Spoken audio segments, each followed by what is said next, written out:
Most people fail at reading others because they only listen to words, not what's hidden behind them. If you want to understand people instantly, here's how Ayanokoji would do it. Chapter 1. Observe first, judge later. Cold reading starts with observation. You don't jump into conclusions right away. Instead, you sit back and watch. Look at posture. Look at movement speed. Notice if someone enters a room quietly or loudly. Every small action is a clue. The person who fidgets is restless. The one who sits still is composed. You learn more by staying silent. Most people rush to talk. That ruins their ability to read. Silence makes others reveal themselves.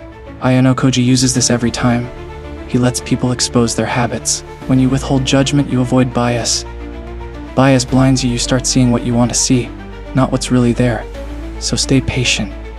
Hold your assumptions back. Treat every detail as data. The way they dress matters. The way they react to small interruptions matters. Even their choice of words reveals priorities. Do less, watch more. That's how cold reading begins. Slow observation beats fast judgment every time. Chapter 2. Listen to what they don't say. Words are surface level. Silence is the truth. When someone hesitates, that pause has meaning. When they dodge a question, it's not random. They're protecting something. Cold reading means you don't just hear, you decode. Someone who repeats themselves is insecure. Someone who avoids direct answers is hiding. Most people talk without thinking, but their silence is strategic. That's the gold you're looking for. Notice tone shifts. Does their voice drop when a topic comes up? Do they rush past certain subjects? That's where the truth hides. Ayanokoji exploits this all the time. He asks simple questions. Then he listens to what's skipped. You can do the same. Stop filling silence. Let it sit. People hate silence. They'll break it, and when they do, you'll hear the truth.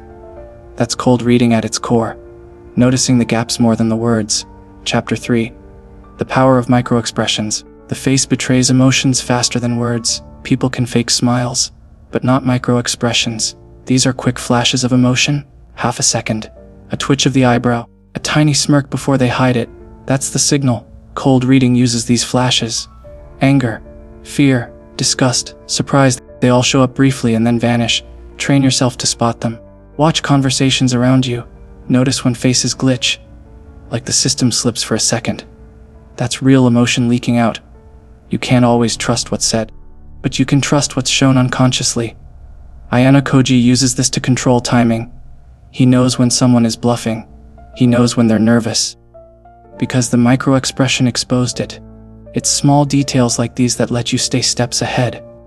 Your opponent shows their cards without meaning to. You just need sharp eyes to catch them. Chapter 4. Reading status and power. Every group has hierarchy, and people reveal it without knowing. Watch who speaks first. That's usually the leader. Watch who checks others before speaking. That's the follower. Status shows in body language. Leaders take more space. Followers shrink. The person with power talks slower. The one without rushes. Cold reading means mapping this structure instantly. You enter a group and within minutes you know who matters. That's how Ayanokoji plays the game. He doesn't waste energy on side characters. He targets the decision makers. When you read status, you can predict actions. The weak will fold. The strong will resist. The insecure will overcompensate. The confident will underplay. All of this gives you advantage, because you know the battlefield before it starts. In social dynamics, reading power is as important as reading people. Master this, and you control the room. Chapter 5. Spotting contradictions. People lie all the time, but their contradictions give them away. Someone says they're confident, but their hands shake. Someone says they're calm, but their breathing is heavy. Cold reading means comparing words with actions.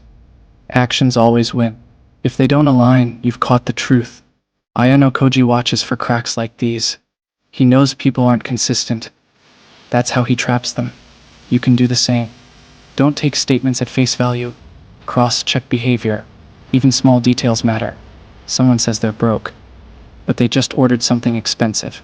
That's information. Contradictions expose weakness. They reveal hidden agendas. They show insecurity. They uncover lies.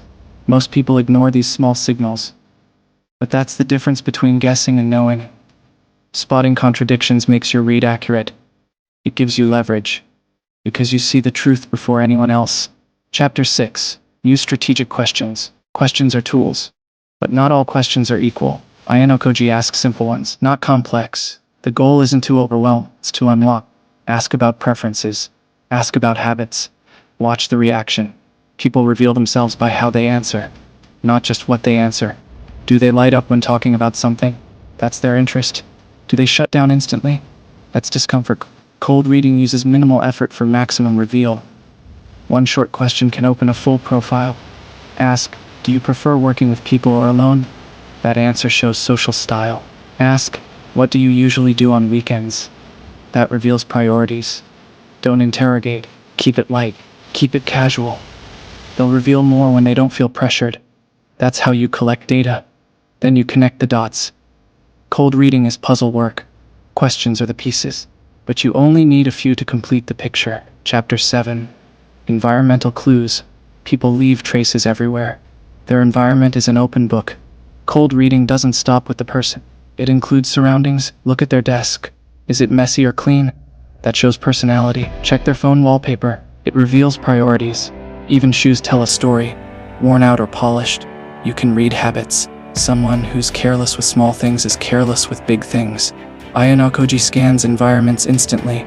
He knows what details reveal. He doesn't need to ask much.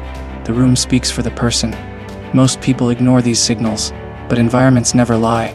You can fake words, you can fake expressions, but your environment exposes you. Clues stack up. Mess means chaos. Neatness means control. Decorations show values. Cold reading isn't just about the subject. It's about the world they built around them. That's how you get the full picture. Chapter 8. Pattern recognition. Cold reading is pattern work. People repeat themselves, habits, phrases, gestures. Once you see a pattern, you predict. Someone who always blames others will do it again. Someone who avoids eye contact will keep avoiding it. Patterns are reliable. That's how Ayanokoji anticipates moves. He notices repetition. Then he prepares counters. You should do the same. Look for repeated words. Notice repeated excuses. Watch repeated reactions. They all reveal deeper truths. One mistake might be random, but repeated mistakes show character. That's when you know who you're dealing with. Cold reading becomes stronger with time, because patterns show up clearer the more you observe.